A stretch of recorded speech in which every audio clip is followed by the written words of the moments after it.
Hello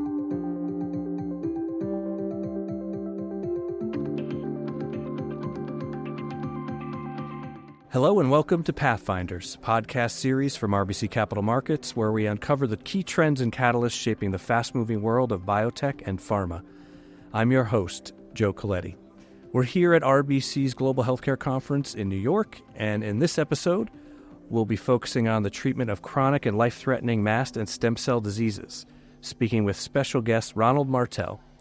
Ronald is CEO of Jasper Therapeutics, a clinical-stage biotech focused on the development of briquilimab, or BRIC, a novel antibody therapy targeting c-Kit to treat patients with mast cell and stem cell-driven diseases. Ron is a veteran biopharma executive and serial entrepreneur, having founded 5 companies and served on the boards of directors of several others. Ron, thanks for joining us today. Joe, thank you very much, and on behalf of all of my colleagues at Jasper, really appreciate you and RBC for the opportunity. That's great to hear, and we're so interested in this conversation. We can't wait to hear a little bit more and share with the audience in particular a little bit more of what you guys are doing.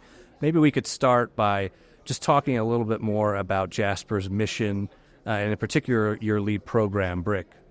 Sure. So our mission at Jasper is to bring safer drugs to patients who have a high unmet medical need, and to really focus on areas where drugs can have curative intent. There aren't a lot of opportunities in medicine where we can truly cure diseases, and unfortunately, in those places where we know we can, oftentimes they're not available to patients because the drug itself may be too toxic, or the regimen that they're taking might be too toxic. And so if we can improve on that, then we think that that's a significant advancement in the field. And so with that, our lead program is an antibody called briquilimab, or BRIC, as you stated. It's an antibody that targets a receptor on the surface of mast cells and stem cells. That receptor is called c-Kit. c-Kit has been known in the field for a couple of decades.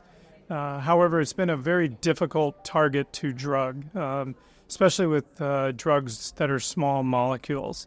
And the safety profile for those small molecules have been unacceptable to this point. And that's why we're focusing on an antibody. With a monoclonal antibody, you can have very high precision to make sure you're hitting just that receptor on the surface of those cells. That's great. Can you talk maybe a little bit more about your differentiated approach to the treatment, maybe expand a little bit more for our audience? Sure. So briquilimab as an antibody, when it binds to this receptor on the surface of a cell, it shuts down all of the signaling. And so you can think of it sort of as the lock and key, or the key to start your car.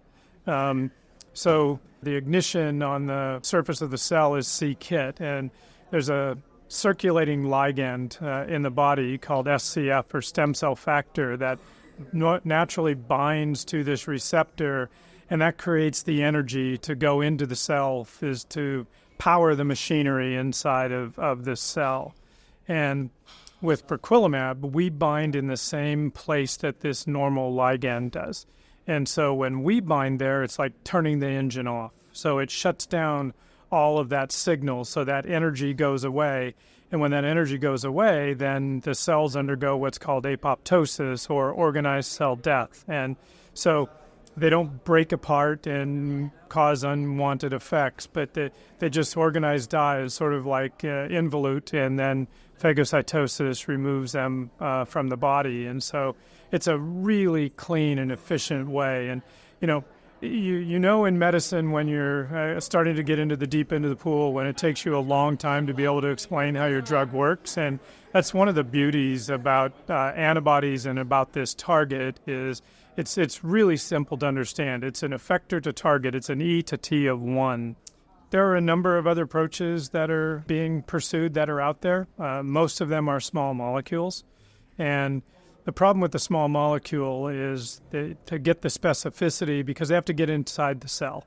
And largely, they will get inside of every cell in the body instead of being very specific to like the mast cell as an example. And oftentimes then you end up with these unwanted side effects that I alluded to earlier that mean that a lot of patients can't take these drugs because the side effect profile is too toxic.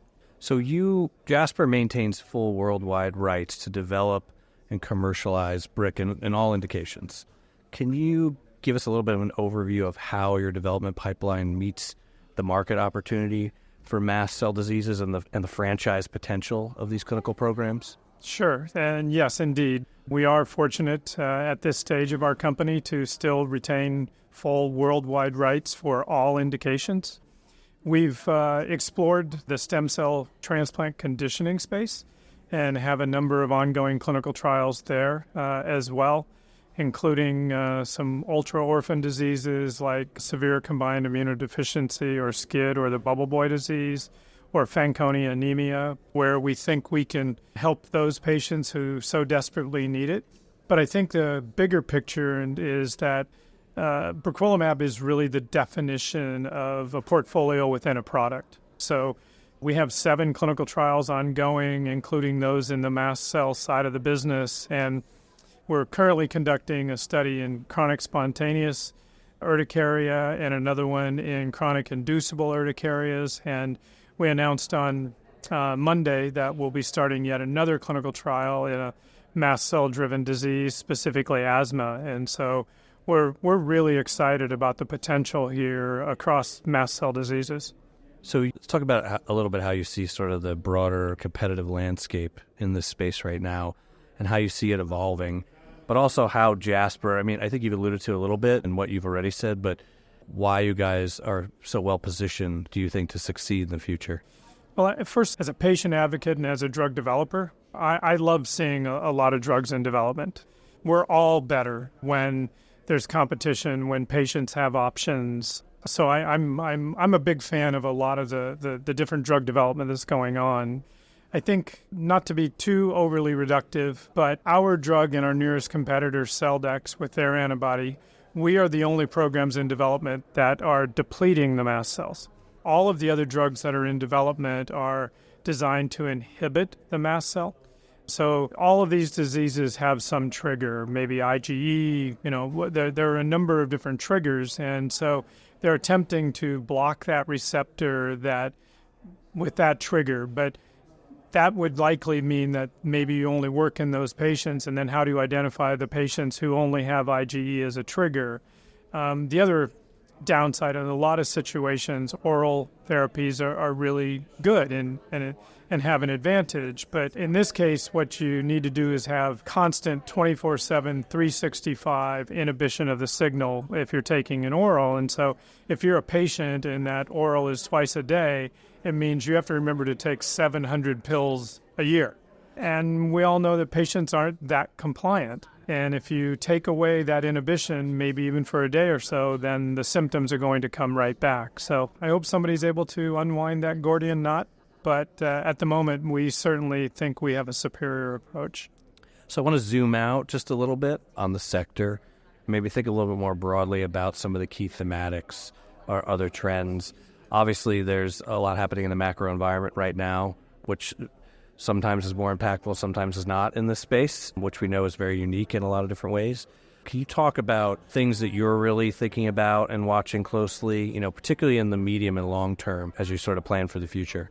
Well, I think one thing that in this conference is evidenced by it is that in spite of the market the last couple of years, there still is very robust support from the investment community in this space. So I think that that's really reassuring that the capital is there. And so if you have a company that's worthy of financing, you're able to finance. I think on the broader market, we'll look to see what some of the federal regulations do or do not and what plays out over some of the things that have been proposed over the last few years or are in the works. I think as a company that works in biologics, and my entire career has really been in biologics, that the playing space there still looks a little bit more friendly than in some of the other spaces, but certainly we'll want to keep an eye on that. Now, we've talked about AI and advances in AI a little bit at the conference. I know it may not necessarily be one of the big things that you're focused on right now, but I'm curious if you have any broader observations around AI and how advancements may be thought about or impacting the sector at large as we sort of look forward. Well, I think I'll skip probably some of the other themes that you've heard from others that are more experts in the space, talking about how to use AI to either better understand the biology or drug-drug interactions, or how can you use AI to identify and design additional molecules and different structures. One of the things I'm really interested in from an AI standpoint is in the conduct of clinical trials. I think AI has the ability or the opportunity here for us to design better clinical trials. Unfortunately, we design clinical trials that we enroll a lot more patients than what we probably need to, because we're not really able to use, the word we all use is enrich, right? How can we really identify the patients who have the best opportunity of responding to your drug? And I think that's better for patients. It's certainly better for the industry. Drug development could probably happen faster. We could also probably eliminate drugs faster. It's better for patients so they don't go on trials where they may not have a benefit at all. And ultimately, from the industry, there should be significant cost savings because we're not running larger clinical trials for longer. So I'm really interested to see how that could play out over the coming years. Yeah, you mentioned clinical trials. I wanted to ask your take on this. We've heard a lot from some folks at this conference about some of the challenges, and especially in phase 1, and communicating to investors about the opportunity given what you can or can't say during that phase. Just curious, through your experience, do you find that continues to be a challenge in some ways? Have you had experiences, whether at Jasper or before, of anything that you've done that you think has been, more successful in terms of communicating, more effectively, particularly when you're in that phase 1? Yeah, I think maybe sort of back to the top of the story, the more easily explained or the more you can tell a story around your mechanism of action, then that translates to the investors. And ultimately that translates to the patient, because generally what I've seen is that when investors are having a hard time getting their head around it, what that really means is they're already thinking, how am I going to explain this to a patient? How am I going to convince them to come into a clinical trial? And I think that's a space where we need to get better at as an industry, is how do we make certain that we can not just do what we have to do, which is informed consent, but really explain, why we're doing this clinical trial, what this drug might do to enhance involvement in clinical trials. One last question. This goes to sort of bigger picture, could be about Jasper. Are there some things in the industry, could be trends, could be themes, anything else that you think particularly investors should be paying a bit more attention to or should be watching more closely in the weeks, months, sort of years ahead? Yeah, I think we're living right now in the golden age of tools for drug development. I'm reminded back to when I worked at Genentech and I was the program lead for trastuzumab or Herceptin, and it was really the first targeted drug in oncology. And we were only dreaming of some of the tools that we might be able to have for how we could better understand what's going on inside of a cell or something like that. And we now have those tools. And I mean, look at CRISPR, what we're able to do, but we're able to, really think about our drug development and how to design drugs in a better fashion. And I'm really excited that there's real opportunity to take that and translate that into something. Having said that, I think the caution with that also is we don't get too enamored with those tools and lose focus on, tinkering instead of getting to the work of drug development. I think that's a great way to end. Ronald, thank you so much for being on the podcast, and I hope you enjoyed the conference. It was a fantastic conference, and thank you for having us. That's all for this episode. Thanks again for listening to Pathfinders in Biopharma, brought to you by RBC Capital Markets. Please remember to subscribe to get more great content and be alerted about future episodes. This episode was recorded on May 14th, 2024. If you'd like to learn more or continue the conversation, please visit rbccm.com/biopharma. See you next time. This content is based on information available at the time it was recorded and is for informational purposes only. It is not an offer to buy or sell or a solicitation, and no recommendations are implied. It is outside the scope of this communication to consider whether it is suitable for you and your financial objectives.